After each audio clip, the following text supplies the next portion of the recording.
తాజా వార్తలను అందించే ప్రెస్ న్యూస్ కి స్వాగతం.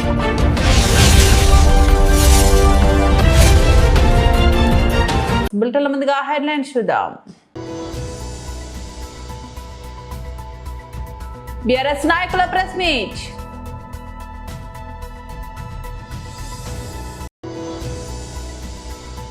హైదరాబాద్ నాంపల్లిలోని బీజేపీ రాష్ట్ర కార్యాలయంలో శ్రీ కొండా లక్ష్మణ్ బాపూజీ జయంతి వేడుకలు.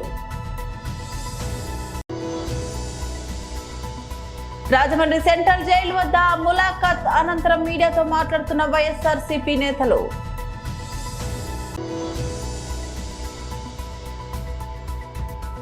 ఏపీ శాసన మండలి నిరవధిక వాయిదా. బీఆర్ఎస్ నాయకులు ప్రెస్ మీట్ నిర్వహించారు. పండుగ పెద్ద ఎత్తున ఇవాళ ఒక ఆహ్లాదకరమైనటువంటి ఒక వాతావరణంలో ఇవాళ తెలంగాణ రాష్ట్రంలో జరుపుకుంటా ఉన్నారు.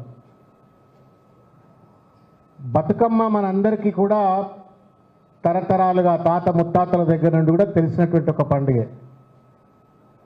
కానీ అటువంటి బతుకమ్మ పండుగను గౌరవనీయులు తెలంగాణ ఉద్యమ నాయకులు కేసీఆర్ గారు దాన్ని ఒక ఉద్యమ బావుటగా మార్చినటువంటి ఒక పరిస్థితిని మనం ఈ సందర్భంగా గుర్తు చేసుకోవాలి.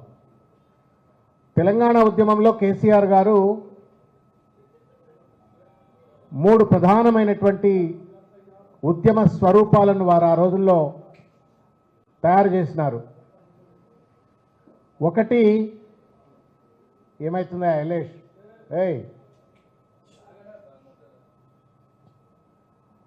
కేసీఆర్ గారు తెలంగాణ ఉద్యమ కాలంలో అద్భుతమైనటువంటి ఒక రీతిలో ఒక తెలంగాణ తల్లి విగ్రహాన్ని రూపొందించి ఆ తెలంగాణ తల్లి మన ఇంట్లో మనం నిత్యం ఆరాధించేటువంటి ఒక దేవాలయాల్లో ఉండేటువంటి ఒక అమ్మవారిని పోల్చే విధంగా రూపుదిద్ది ఆ అమ్మవారి చేతిలో ఒక చేతిలో జొన్న కంకి, మనం విస్తృతంగా తెలంగాణ ప్రాంతంలో పండించేటువంటి ఒక వరి జొన్న కంకి, ఇంకొక చేతిలో మన తెలంగాణ జాతి పండుగ అయినటువంటి ఒక బతుకమ్మ తల్లిని ఇంకో చేతిలో పెట్టి ఆ తెలంగాణ తల్లి విగ్రహాన్ని కేసీఆర్ గారు తయారు చేసినారు. అట్లా ఒక విగ్రహాన్ని ఆ రోజు కేసీఆర్ గారు తెలంగాణ రాష్ట్ర సమితి కార్యాలయమైన తెలంగాణ భవన్లో ఆయన మొదలు పెడితే వేలాది తెలంగాణ పల్లెల్లో గల్లీల్లో లక్షలాది విగ్రహాలు వేలాది విగ్రహాలు తెలంగాణ వ్యాప్తంగా తెలంగాణ తల్లిని పెట్టుకొని దాని చుట్టూ జై తెలంగాణ అంటూ తెలంగాణ తల్లికి వందనం అంటూ తెలంగాణ ఉద్యమాన్ని స్ఫూర్తిని అందించిన ఒక అద్భుతమైన ఒక విగ్రహం ఒకటి. రెండవది కేసీఆర్ గారు తయారు చేసినటువంటి ఇంకొక స్వరూపం ఏంటి అంటే ధూమ్ధామ్. మనందరం కూడా ఊళ్ళల్లో గద్దె కట్టుకున్నాం, గొంగడేసుకున్నాం, ఆటలాడినాం. కానీ తెలంగాణ ఉద్యమ కాలంలో తెలంగాణ తల్లి విగ్రహంతో పాటుగా మన గొల్ల కుర్మలు, మన పల్లెల్లో శుద్ధులు చెప్పేటువంటి ఒక పెద్దలు గొంగడి కప్పుకొని ఆట ఎట్లయితే ఆడతారో ఆ ధూమ్ధామ్ను, ఆ గొంగడి కప్పుకొని ఆడేటువంటి ఒక ఆటను ఒక ఉద్యమ తాండవంగా మార్చి తెలంగాణ వ్యాప్తంగా ధూమ్ధామ్ నిర్వహించి ప్రజలందరినీ చైతన్యపరిచినటువంటి ఒక పరిస్థితి. మూడవది బతుకమ్మ పండుగ. వాస్తవంగా పల్లెల్లో పండుగ అవుతుంది, కానీ ఆ పండుగలో తెలంగాణ పాటలు పాడినటువంటి ఒక దాఖలాలు అయితే మన చిన్నతనంలో మనం ఎవరమో చూడలేదు, మీరు కూడా చూసుంటారు, మనం కూడా ఎవరైనా చూసిన దాఖలాలు లేవు. హైదరాబాద్ నాంపల్లిలోని బీజేపీ రాష్ట్ర కార్యాలయంలో శ్రీ కొండా లక్ష్మణ్ బాపూజీ జయంతి వేడుకలు.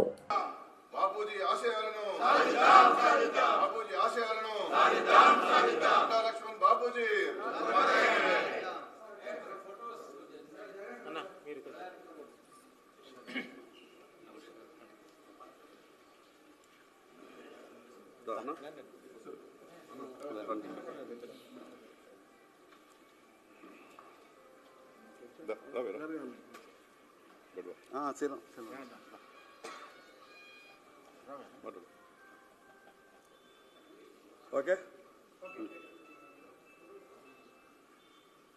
మీడియా మిత్రులందరికీ పేరు పేరున నమస్కారాలు. కొండా లక్ష్మణ్ బాపూజీ గారి జయంతి సందర్భంగా ఈ యొక్క కార్యక్రమంలో పాల్గొన్నటువంటి సహచర భారతీయ జనతా పార్టీ నాయకులకు అందరికీ కూడా తన జీవితాన్ని సర్వస్వం తెలంగాణకు అంకితం చేసినటువంటి మహానుభావుడు కొండా లక్ష్మణ్ బాపూజీ. శాసనసభ్యునిగా, డిప్యూటీ స్పీకర్గా, ఉద్యమ నేతగా తెలంగాణకు తన సర్వస్వాన్ని త్యాగం చేసినటువంటి మహానుభావుడు.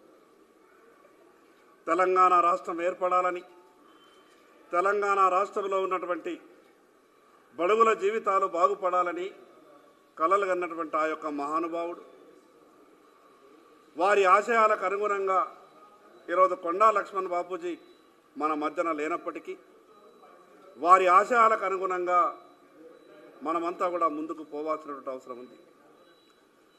వారి జయంతి సందర్భంగా కొన్ని మాటలు మాట్లాడుతున్నప్పుడు బాధ అనిపించినప్పటికీ ఆ మాటలు మాట్లాడక తప్పుతలేదు. ఏ తెలంగాణ రాష్ట్రం వస్తే, ఏ తెలంగాణ రాష్ట్రం వచ్చిన తర్వాత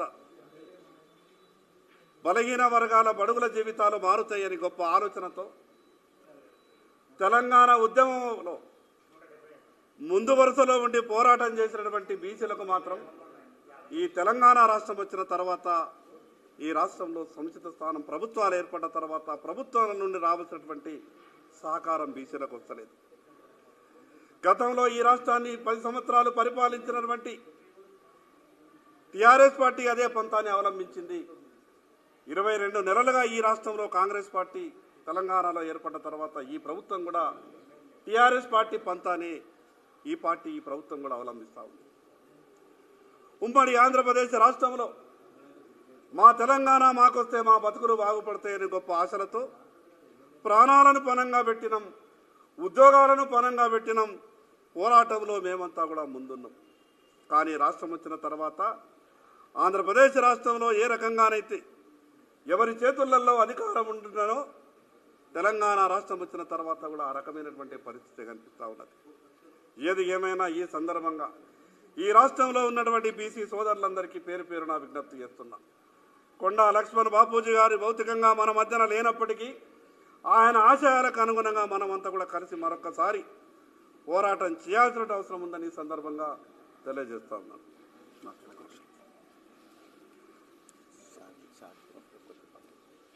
గౌరవ పాత్రికేయులకు అందరికీ నమస్కారం, ఇక్కడున్న పెద్దలందరికీ నమస్కారం. కొండా లక్ష్మణ్ బాపూజీ గారు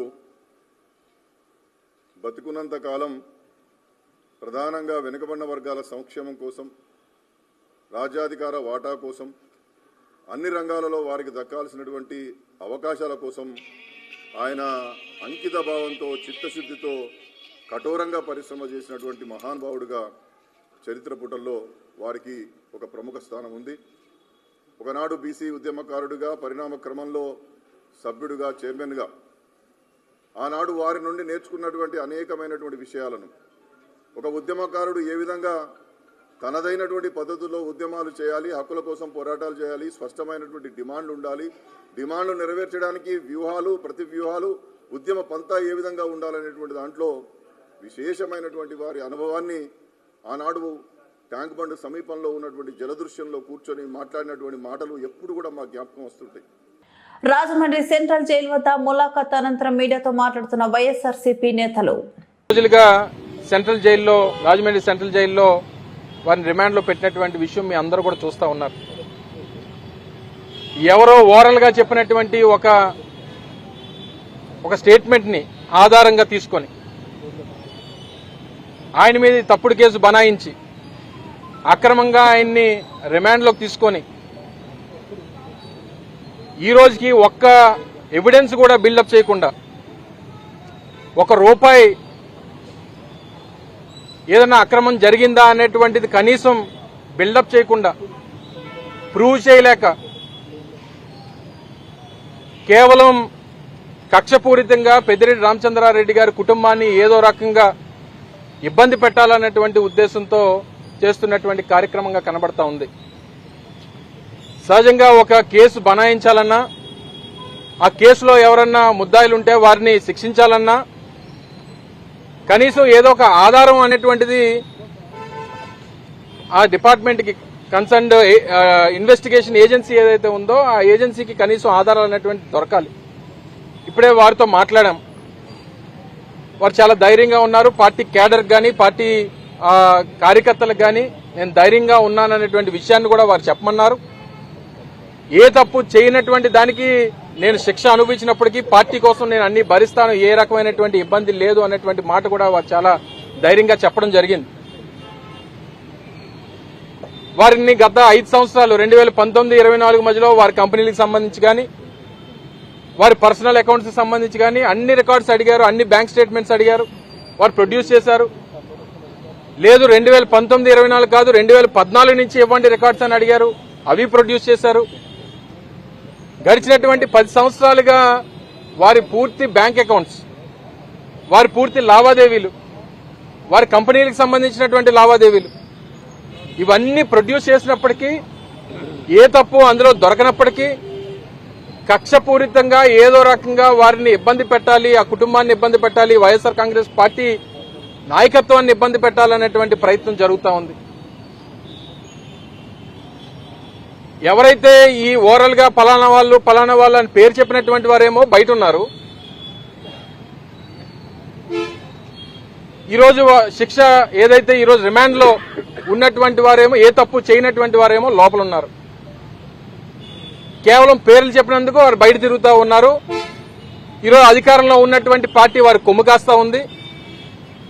అన్ని రకాలుగా కూడా వారు ఈరోజు బయట తిరిగేటువంటి అవకాశం, వారు స్వేచ్ఛగా వారికి చెప్పినట్టు ఎవరో 4 పేర్లు చెప్పేస్తే, ఒక గుడివాడ అమర్నాథ్ పేరో లేకపోతే ఇంకొకరి పేరో చెప్పేస్తే మేము బయట తిరగొచ్చానంటే ఏదో సాక్ష్యం చెప్పించేయడం, వాళ్ళు ఇచ్చినటువంటి స్టేట్మెంట్ ఆధారంగానే మాలాంటి వాళ్ళందరినీ అరెస్టులు చేసేయడం.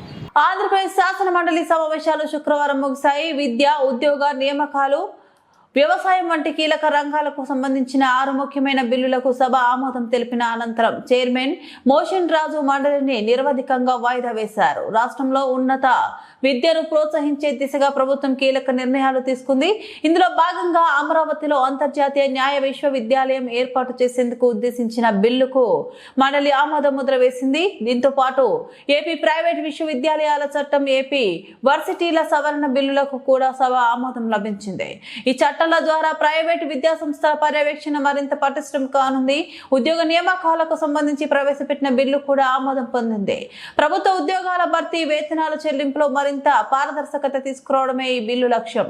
ఈ చట్ట సవరణలో భాగంగా ప్రముఖ టెన్నిస్ క్రీడాకారుడు సాకేత్ సాయి మైనేనిని డిప్యూటీ కలెక్టర్ గా నియమించే ప్రతిపాదనకు మండలి గ్రీన్ సిగ్నల్ ఇచ్చింది. వ్యవసాయ, ఆర్థిక రంగాలకు సంబంధించి కూడా మండలి కీలక నిర్ణయాలు తీసుకుంది. వ్యవసాయ భూములను వ్యవసాయేతర అవసరాలకు మార్చే ప్రక్రియను సరళతరం చేసే బిల్లుకు ఆమోదం లభించింది. అదేవిధంగా ఏపీ వస్తు సేవలు పన్ను సవరణ బిల్లు 2025ను కూడా సభ ఆమోదించింది. సామాజిక సంస్కరణలో భాగంగా సుప్రీంకోర్టు ఆదేశాల మేరకు చట్టాల నుంచి కుష్టి వ్యాధి అనే పదాన్ని తొలగించే సవరణకు కూడా మండలి ఆమోదం తెలిపింది. ఈ కీలక బిల్లులు ఆమోదం అనంతరం సభ నిరవధికంగా వాయిదా పడింది. కొండ లక్ష్మణ్ బాపూజీ జయంతి గోడ పోస్టర్ను ఆవిష్కరించిన కన్వీనర్ వైద్యం రాజగోపాల్. ఈ నెల 27న హన్మకొండ జిల్లా కేంద్రంలో జరిగే కొండ లక్ష్మణ్ బాపూజీ జయంతి కార్యక్రమంలో పద్మశాలి పరపతి సంఘం నాయకులు, సేవా సంఘాల చేనేత సంఘాలు, పద్మశాలి యువత, ఉద్యోగ సంఘాలు, పోపా నేతలు, ఆడబిడ్డలు, కుల బంధువులు పెద్ద ఎత్తున పాల్గొని విజయవంతం చేయాలని పద్మశాలి జేఏసీ కన్వీనర్ వైద్యం రాజగోపాల్ పిలుపునిచ్చారు. గురువారం పద్మశాలి పరపతి సంఘం ఆధ్వర్యంలో ఏర్పాటు చేసిన కార్యక్రమంలో జేఏసీ కన్వీనర్ వైద్యం రాజగోపాల్ ముఖ్య అతిథిగా పాల్గొని శ్రీ కొండ లక్ష్మణ్ బాపూజీ జయంతి గోడ పత్రికను ఆవిష్కరించారు. ఈ కార్యక్రమానికి సలహాలు, సూచనలు ఇస్తూ సహకార సంఘాలను ప్రోత్సహించిన సీనియర్ జర్నలిస్టు, రచయిత గడ్డం కేశవమూర్తి, ప్రెస్ క్లబ్ అధ్యక్షులు వేముల నాగరాజు, ప్రొఫెసర్ గడ్డం భాస్కర్ కు ప్రత్యేక ధన్యవాదాలు తెలియజేశారు. ఈ కార్యక్రమంలో సోమిడి సంఘం, కాజీపేట సంఘం, కొత్తూరు సంఘం, హసన్ పర్తి సంఘం, రెడ్డి కాలనీ సంఘం, రెవెన్యూ కాలనీ సంఘం, టీచర్స్ కాలనీ, కేఎల్ఎన్ కాలనీ సంఘం నేతలు, వివిధ జిల్లాల నేతలు, పద్మశాలి సహకార సంఘాలు, సేవా సంఘాలు పెద్ద ఎత్తున పాల్గొన్నాయి. జై మార్కండేయ, జై మార్కండేయ, జై మార్కండేయ, జై మార్కండేయ, జై జై మార్కండేయ, జై మార్కండేయ, జై జై మార్కండేయ, జై జై మార్కండేయ, జై మార్కండేయ. రైట్. జై పద్మశాలి, జై పద్మశాలి ఐక్యత, పద్మశాలి ఐక్యత, జై మార్కండేయ, జై మార్కండేయ, జై మార్కండేయ, జై మార్కండేయ. కొండ లక్ష్మణ్ బాపూజీ కార్యక్రమం జయంతి కార్యక్రమం జై పద్మశాలి జై పద్మశాలి జై పద్మశాలి జై పద్మశాలి జై మార్కండేయ జై మార్కండేయ జై మార్కండేయ జై మార్కండేయ జై పద్మశాలి జై పద్మశాలి జై పద్మశాలి జై పద్మశాలి జై పద్మశాలి జై పద్మశాలి పద్మశాలి ఐక్యత వర్ధిల్లాలి పద్మశాలి ఐక్యత వర్ధిల్లాలి కొండా లక్ష్మణ్ బాబుజీ జయంతిని విజయవంతం కొండా లక్ష్మణ్ గారి బాబు గారి జయంతిని విజయవంతం చేద్దాం కొండా లక్ష్మణ్ బాబూజీ గారి జయంతిని విజయవంతం చేద్దాం కొండా లక్ష్మణ్ బాబూజీ గారి జయంతిని విజయవంతం చేద్దాం బాపూజీ ఆశయాలను సాధిద్దాం బాపూజీ ఆశయాలను సాధిద్దాం బాపూజీ ఆశయాలను సాధిద్దాం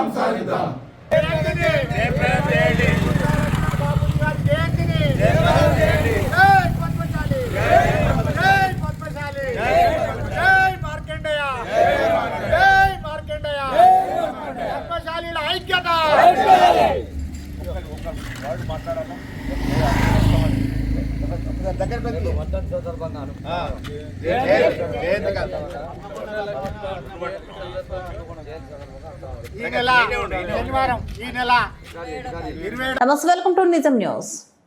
మారుతున్న టెక్నాలజీకి అనుగుణంగా మన తెలంగాణలోని విద్యార్థులకు అధునాతన సాంకేతిక విద్య అందించేందుకు రాష్ట్ర వ్యాప్తంగా 65 ఏటీసీ సెంటర్లను ప్రారంభించుకున్నామని Mahabubnagar MLA Shri N M Srinivas Reddy గారు పేర్కొన్నారు. హైదరాబాద్ నుంచి గౌరవ ముఖ్యమంత్రి శ్రీ రేవంత్ రెడ్డి తెలంగాణ రాష్ట్ర వ్యాప్తంగా ఉన్న 65 ఏటీసీ అడ్వాన్స్ టెక్నాలజీ సెంటర్లను వర్చువల్ గా ప్రారంభించారు. Mahabubnagar advance training centre ఏటీసీను మహబూబ్ నగర్ ఎమ్మెల్యే గారు ముఖ్య అతిథిగా హాజరై ప్రారంభించారు. ఈ సందర్భంగా ఆయన మాట్లాడుతూ ప్రపంచ వ్యాప్తంగా లక్షలాది స్కిల్స్ మ్యాన్ పవర్ అవసరం ఉందని, అందుకు తగినంత స్కిల్స్ మ్యాన్ పవర్ ప్రపంచంలో అందుబాటులో లేదన్నారు. టాటా సంస్థ సహకారంతో రాష్ట్ర వ్యాప్తంగా 65 అడ్వాన్స్ టెక్నాలజీ సెంటర్లను ఏర్పాటు చేసుకున్నామని, ఈ సెంటర్ ద్వారా మన యువతకు నైపుణ్య శిక్షణ ఇప్పించే బాధ్యత ప్రభుత్వం తీసుకున్నట్లు ఆయన చెప్పారు. స్కిల్ యూనివర్సిటీతో అనుసంధానం చేసి ఏటీసీలో చదివిన ప్రతి ఒక్కరికి ఉపాధి ఉద్యోగ అవకాశాలు కల్పిస్తామని హామీ ఇచ్చారు. విదేశాలకు వెళ్లే విద్యార్థులకు సైతం అన్ని విధాల సహాయ సహకారాలు అందిస్తామని ఆయన స్పష్టం చేశారు. వచ్చే ఏడాదిలోగా ప్రతి నియోజకవర్గంలో ఒక ఏటీసీ సెంటర్ ను ఏర్పాటు చేయాలని గౌరవ ముఖ్యమంత్రి ఆలోచన చేస్తున్నట్లు ఆయన తెలిపారు. ఏటీసీ సెంటర్ నందు శిక్షణ పొందిన ప్రతి ఒక్క విద్యార్థికి దేశ విదేశాల్లో ఉద్యోగ ఉపాధి అవకాశాలు పుష్కలంగా ఉంటాయని ఆయన స్పష్టం చేశారు. ఏటీసీ సెంటర్లలో చేరి చదివే విద్యార్థులకు వచ్చే సంవత్సరం నుంచి 2000 రూపాయలు స్టైఫండ్ ఇస్తామని ముఖ్యమంత్రి గారు హామీ ఇచ్చారని చెప్పారు. బి టెక్నాలజీ లాంటి ఖర్చుతో కూడుకున్న కోర్సులు కాకుండా ఐటీఐ లాంటి కోర్సులలో చేరి నైపుణ్య శిక్షణ పొందితే టాటా కంపెనీ కాకుండా ప్రపంచ వ్యాప్తంగా ఉన్న వివిధ నేషనల్ కంపెనీలు ఏటీసీ సెంటర్ దగ్గరికి వచ్చి కోర్సు పూర్తి చేయకముందే విద్యార్థులకు ఉద్యోగాలు ఇస్తాయని ఆయన. కాంగ్రెస్ ప్రభుత్వం వచ్చిన తర్వాత రాష్ట్రంలో విద్యా విధానం పట్ల సమగ్రమైన అధ్యయనం జరిపి తెలంగాణ పిల్లలకు స్కిల్ డెవలప్మెంట్ అనేది చాలా అత్యవసరం. ఆధునిక టెక్నాలజీతో కూడిన ట్రైనింగ్ ఇన్స్టిట్యూట్స్ వాళ్ళ కోసము ప్రారంభం చేయాలన్న ఆలోచన చేసినాం. ఆ ఆలోచన వచ్చిన తడుగానే దేశంలోనే పేరెన్నికగన్న కంపెనీ మ్యానుఫ్యాక్చరింగ్ రంగంలో, టెక్నాలజీ రంగంలో అగ్రగామిగా ఉన్న టాటా ప్రాజెక్ట్స్ తోటి మాట్లాడడం జరిగింది. ఆ చర్చల ఫలితమే ప్రతి ఐటీఐ తెలంగాణలో ఉన్న 65 ఐటీఐలలో అత్యాధునికమైన ట్రైనింగ్ ఫెసిలిటీస్ ఇవ్వాలా.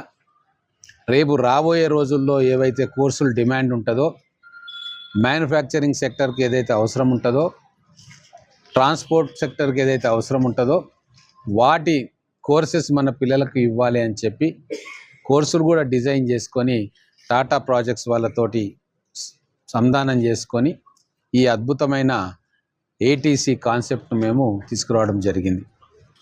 ప్రారంభోత్సవం చేసుకున్న 14 నెలల్లోనే, ఇనాగ్రేషన్ చేసుకున్న 14 నెలల్లోనే ఈరోజు ప్రారంభోత్సవం చేసుకుంటా ఉన్నాం. ఫస్ట్ బ్యాచ్ స్టూడెంట్స్ కూడా ప్రతి ఇన్స్టిట్యూట్లో కూడా తర్ఫీదు పొందుతూ ఉన్నారు. 2 ఇయర్స్ కోర్స్ ఉంది, 1 ఇయర్ కోర్స్ కూడా ఉంది. వాటిలో తర్ఫీదు పొందిన మన విద్యార్థులకు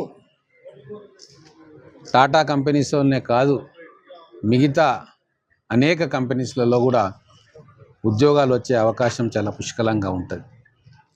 ఫస్ట్ బ్యాచ్లో 100% ప్లేస్మెంట్ వచ్చే ఆస్కారం ఉంది. ఇంత గొప్పగా ఇంత అద్భుతంగా ఎక్కడ కూడా ఈ ఐటీఐల నిర్మాణం జరగలే. ఒక్కొక్క దానికి ఇక్కడ మన దగ్గర 2 ఉన్నాయి, బాయ్స్ ఐటీఐ, గర్ల్స్ ఐటీఐ. 2 సెంటర్స్ని మనము మొదటి విడతలోనే శాంక్షన్ చేసుకోవడం జరిగింది. మహబూబ్ నగర్ జిల్లాకు ప్రియారిటీ ఇవ్వాలన్న ఉద్దేశంతో మన రిక్వెస్ట్ను మన్నించి రేవంత్ రెడ్డి గారు మనకు 2 ఐటీఐలను అంటే ఏటీసీ సెంటర్లను మనకి ఇచ్చిండ్రు. శ్రీధర్ బాబు గారితో శంకుస్థాపన చేసుకున్నాం. ఈరోజు 2 ATC for boys, ATC for girls, ఒక్కొక్కటి 32 కోట్ల రూపాయలతోటి, అంటే మొత్తం దాదాపు. బులెటిన్ ముగించే ముందు మరోసారి హెడ్లైన్స్ చూద్దాం. బీఆర్ఎస్ నాయకుల ప్రెస్ మీట్.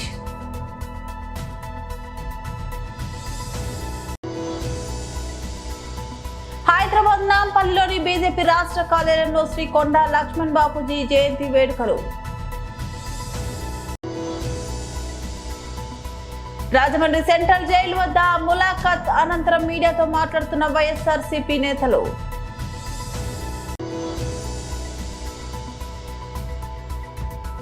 ఏపీ శాసన మండలి నిరవధిక వాయిదా. ఇవి బులెటిన్ అప్డేట్స్. మరో బులెటిన్లో మళ్ళీ కలుద్దాం. అంతవరకు సెలవు. నమస్తే.